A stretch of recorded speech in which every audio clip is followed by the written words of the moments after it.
אני מזהיר את הדיקטטור האיראני מהמשך ביצוע פשעי מלחמה וירי טילים לעבר אזרחי ישראל.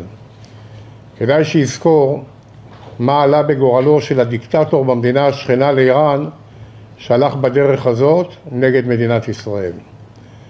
אנחנו נמשיך גם היום לפעול נגד יעדי משטר ויעדים צבאיים בטהרן, כפי שעשינו אתמול מול רשות שידורי התעמולה וההסתה. אני קורא לתושבי טהרן להתפנות מאותם מקומות בהתאם להנחיות דובר צה"ל בפרסית לשם הגנתם. תושבי טהרן, אל תסכנו את עצמכם ואל תהיו בני ערובה בידי הדיקטטור שמשתמש בכם לצורך הישרדות.